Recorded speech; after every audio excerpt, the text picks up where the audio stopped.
बड़े नेता चिराग पासवान ने कहा है कि मुझे काफ़ी दुख से कहना पड़ रहा है कि मैं ऐसे सरकार के साथ हूँ जो जिनके राज्य में अपराध और अपराधी बेलगाम है और भ्रष्टाचार चरम पर है, वो अपनी सरकार का विरोध कर रहे हैं। क्या कहना चाहेंगे इस पर?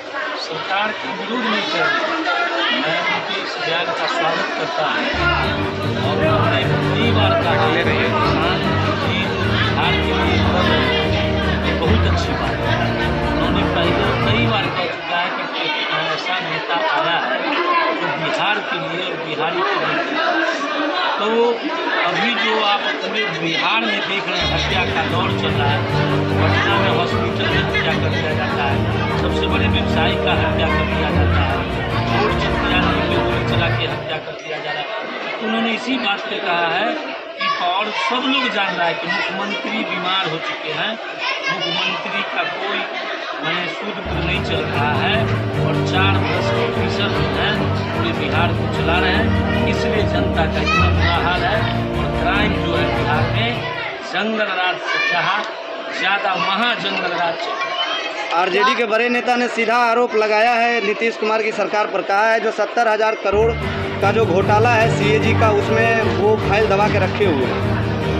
अब ये बात तो सीएजी की रिपोर्ट में आई है और इसका जवाब तो भाजपा के लोगों को देना चाहिए कि भाई ये 70,000 करोड़ रुपया आपने कहाँ खर्च किया, इस बात को तो उनको जवाब देना होगा, लेकिन अभी तक जवाब नहीं दिया। चुनाव आयोग के मतदाता पुनरीक्षण में 65 लाख वोटरों को बाहर करने का जो मामला आया, उसमें लगातार विपक्ष हमलावर है।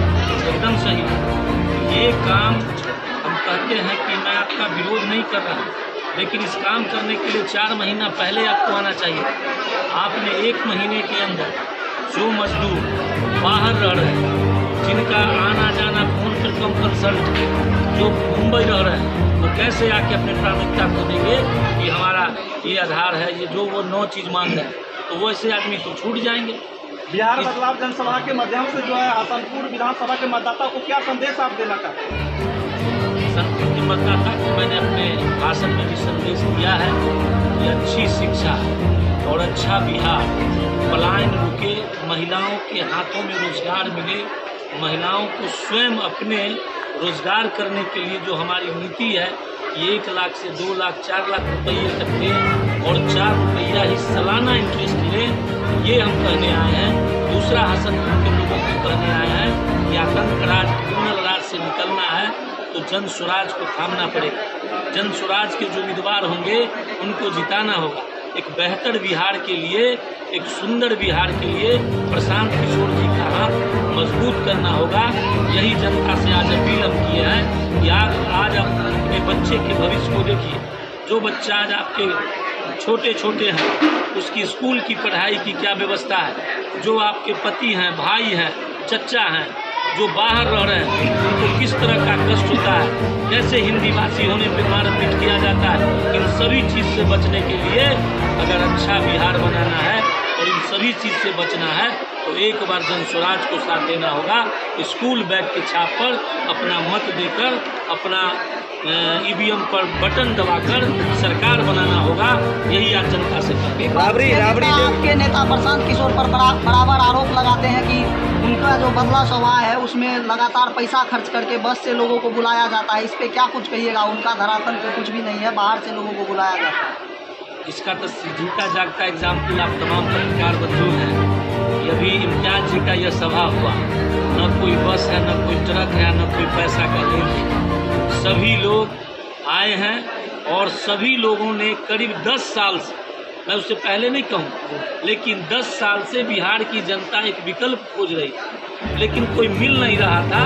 इसीलिए लोग मन मारकर या तो एनडीए को या यूपीए को वोट कर दिया करते थे। लेकिन जब से 2-3 साल से प्रशांत जी आए हैं, लोगों में विचार आया है और एक ऐसे नेता जो किसी जात पात धर्म इस पर बात नहीं करते हैं, वह प्रशांत किशोर जी बात करते हैं तो यहाँ के मुद्दों पर बात करते हैं, रोजगार पर बात करते हैं, बिहार बेहतर हो इस पर, पलायन रुके इस पर बात करते हैं। इसीलिए लोगों को मन में आया कि नहीं, हम एक बार प्रशांत जी को देखें। इसीलिए जो आपको तमाम भीड़ इकट्ठी होती है, भारा पर का शेर, वो क्या नहीं कहावत है कि भारा पर का शेर बहुत देर नहीं चलता है, अगर भारा पर का शेर रहता 1.5 साल से यह कार्यक्रम चल रहा है, छूट जाता और रुक जाता।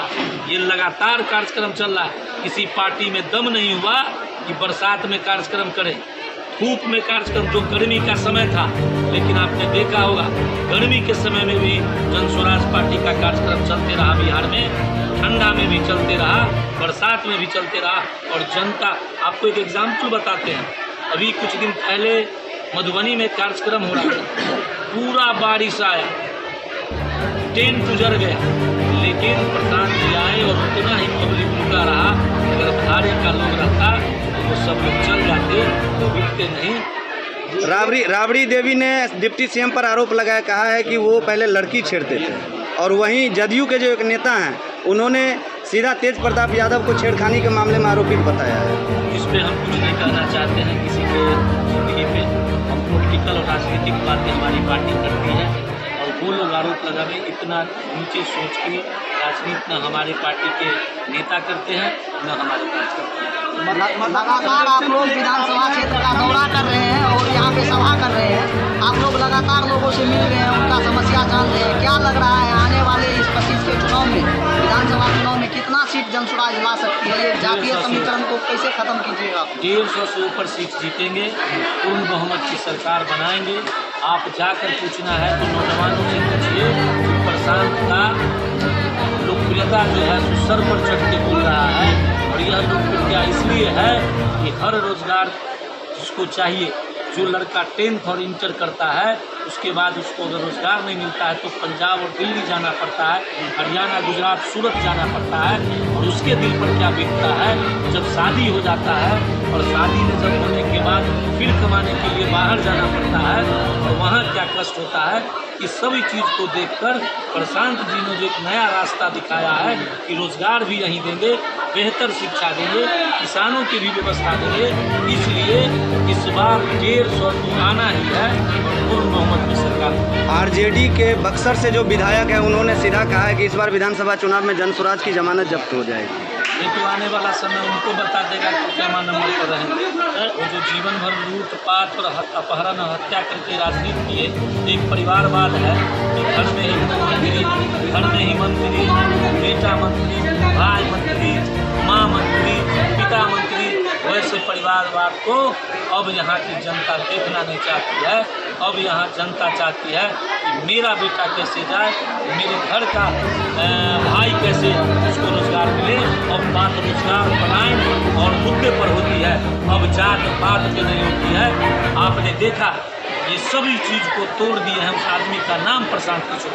पहले कोई पार्टी रोजगार की बात नहीं करती थी, पहले कोई पार्टी आपको शिक्षा की बात नहीं करती थी, कोई पार्टी पलायन की बात नहीं करती थी। लेकिन जब से 2 साल से उन्होंने घूमना स्टार्ट किया और इस मुद्दा द्वारा सब कमेटी हमारी बातों की चोरी करती है। आपने देखा 2000 रुपया जब हमने कहा है कि अपने बुजुर्ग माताओं और बहनों और अपने अभिभावकों को देंगे, तो आपने देखा है कि 400 से 1100 हुआ है। आप निश्चिंत रहिए, सरकार बनेगी और एक बेहतर बिहार बनेगा।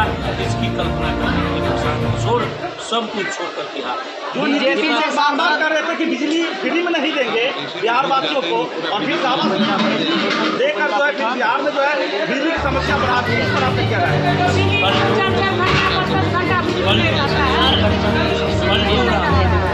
पलटू में उनका नाम दिया हुआ है, वो अपने ज्ञान से 2 से 3 महीने में पलट जाते हैं। उन्होंने फिर एक बार पलटी मारा है, इसलिए पलटू जी वही कहते थे कि बिजली फ्री में देना एक अपराध है। और आज उन्होंने वो सत्ता और खुशी का लोग है, वो प्रशांत किशोर से डर गए हैं। आज एक चीज़ आप लोग बताइए, और आप लोग नीचे जाके सर्वे कीजिए कि प्रशांत के विचार को हर कोई मानता है।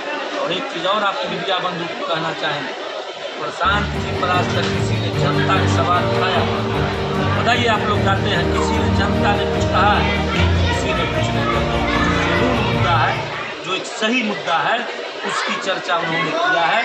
और इसलिए घबरा गए हैं नीतीश कुमार, इसलिए उनको लगा कि अब फ्री में नहीं लोग देंगे, प्रलोभन नहीं देंगे तो गद्दी से दूर चल जाएंगे। और हमारे प्रशांत किशोर जी ने कह दिया है तो फिर 25